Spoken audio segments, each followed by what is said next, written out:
It's Wine Wednesday, baby. It's Wine Wednesday, baby. What day it's Wine is it? Wednesday, baby. What day is it? Can't drink wine without Lil' Kim. Can't drink wine without Lil' Kim. I used to wear Moschino, now every bitch got it. Now I rock colorful mix because my pockets stay knotted. Cheers. Cheers.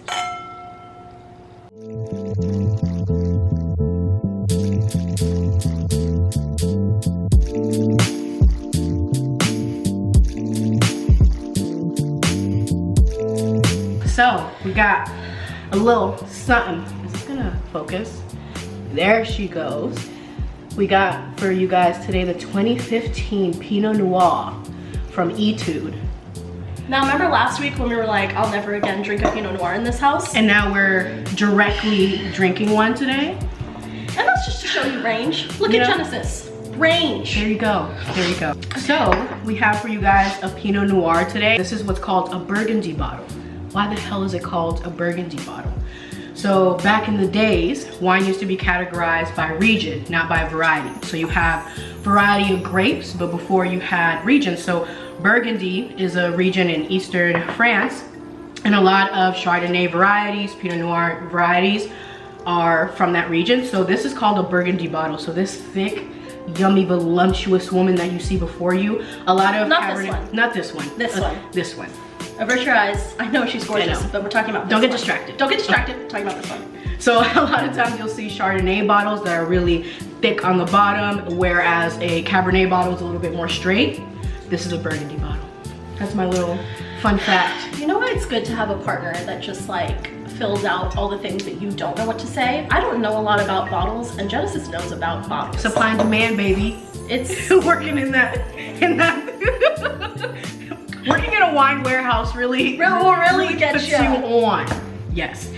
And this is 100% Pinot Noir. So, and maybe we'll do a blend later on where we can talk about the differences, but this is 100% sourced from Pinot Noir, and it aged in French oak barrels. And we'll talk about the difference between like American oak and French oak in a little bit, because apparently there are differences in tasting notes. There is a huge difference in tasting notes, and it's really exciting when you are able to pick up on it.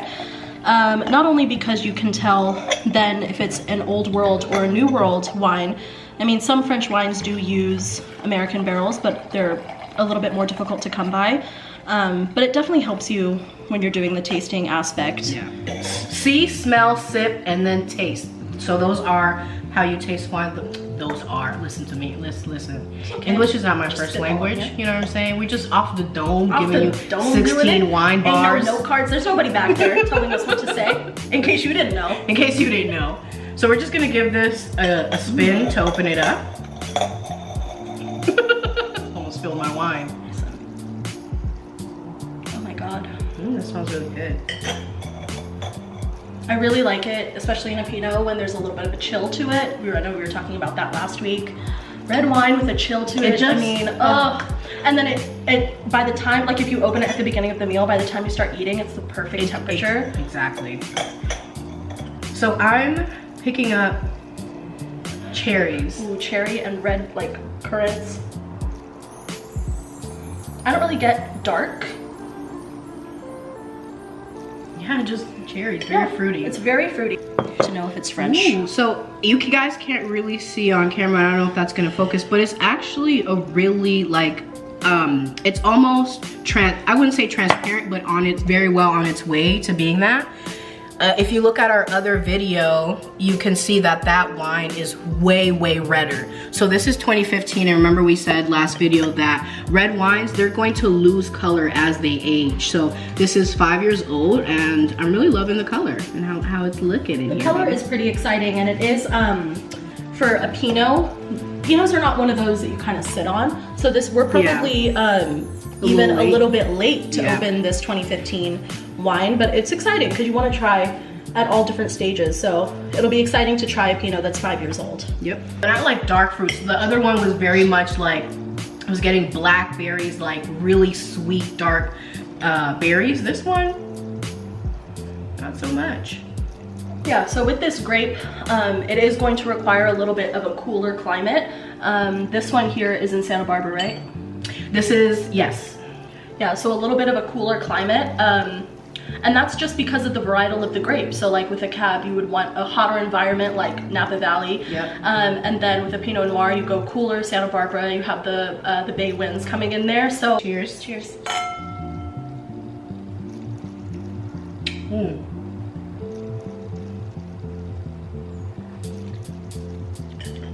I haven't had a Pinot in a while. Oh wow, I wasn't expecting it to be so dry. Yeah, it is pretty dry. It's kind of spicy. It is, it's peppery. That's good. It is good, and it doesn't like taste as fruity as it smells. Like it smells very cherry, and it's almost like it's tart. It's really tart. Oh, that's good. and I can definitely taste that French oak in there. So just so you guys know, and I'm pulling up my handy dandy notes, French oak is a little bit more subtle and spicier than American oak. So whenever you hear people like, oh, this has notes of vanilla and cocoa, that's American oak. So it's much, much stronger. It has those smoother vanilla and coconutty kind of notes. And one of the interesting things that I learned is the younger the oak barrel, the more the wine is going to take notes from that oak barrel. So the more it's aged, they kind of like to use those aged barrels because they can control the tasting notes better than like a Right. fresh one off the forest, you know? Yeah. What else? This is a good one. And it's perfect temperature. We were chilling it for quite a bit, and it kind of came down to room temperature. It's really yummy. Not very high tannin, so it doesn't dry your mouth out a ton, but it's still dry. It's very dry at like first, and then it kind of... Yeah, and it's definitely more dry than our average Pinot that you and I would have. Yeah. Same. I'm So let's take a look at what the winemaker says these tasting notes are. I think also because maybe the age, because it wasn't supposed to sit around for so long, that it's lost some of that fruitiness. I could just be bullshitting, but No, I feel like... I think that's accurate, because this really isn't giving us a whole lot. It is giving us a wine that has like lost a little bit of its fire. Not to say that it isn't good, and it would probably go really well if you were eating something. But I do think that this many years after the date, it has become a little bit softer, maybe even a little bit flabby, dare I say, especially if you're eating. So you do need to be careful if you're eating something from 2015. I mean, drinking something from 2015. Yeah. And I think that's one of the things that I'm trying to learn now. Like, we're trying to do a baby wine collection, and it's like, what do I, you know, sit on versus what do I drink right away? And it's really just Google it, baby. Like, there's no shame in that game. There's a lot of wines that we have that we need to sit on for another 2 years. And then at my company, like, they'll literally give out a 2010 Chardonnay, and it's like, baby, who's drinking this? Who's drinking that? Who's Don't drinking give that to me. Don't give this. A 10-year-old? That's grown. Wine that is white wine that is more than 5 years old, I would say, is probably a good time to just say, I can't drink that wine. I'll make make 20 pounds of Yeah, you gotta make risotto and then call it a day. Yeah, make a vinegar with it. You got to do something else with it. Yeah. It's not gonna be good. And this wine, probably one more year, and it wouldn't be something that I would drink. Yeah. Right? Yeah. But it still does have a lot of that grape red fruit. And I can't really, when I drink it, I don't get the alcohol. Yeah. It just tastes like very peppery, very spicy. Like you were saying, I feel like because it's not past, it's still drinkable, but outside of the window that it should have been drank, it's lost some of that fruitiness and some of the other notes that are found in this Pinot. So the winemaker for the tasting notes are flavors of dark cherry, pomegranate, raspberry, plum, black tea, and cinnamon graham cracker. Cinnamon graham cracker was a push, and here's why. He's a reach. Maybe, you know what, that being said, maybe when it was earlier with the barrel, we would have gotten that cinnamony. So this is not the Sonoma Valley. So there's a Grace Ranch, and then there's another ranch in Santa Maria, and this is where this Pinot Noir was sourced from. So Santa Maria. For our American crowd.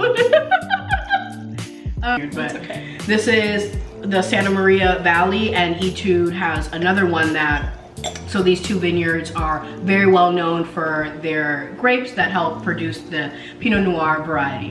And it slaps, baby. And this one has 94 points, and that's from the wine. What is it? Wine Enthusiast.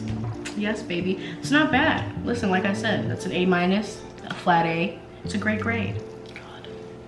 So what would you pair this with? It's a great question. It's a great question. I feel like I can't pair this or give it a proper rating because it's just outside of the window when it was really great or at its peak. So right now it's just, we gonna sip on it, and that's that on that. I would say if you were going to pair it with wine, watch out for the acidity in the food. Make sure that the food isn't too crazy acidic, because then this wine will seem like a wash. That's the most important thing to look out for, I think, when you are looking at wines and foods. It's, you know, that term I used earlier, flabby. That's the term for what the wine will seem like. You know, it's like having a Coke and then trying to have a Skittle.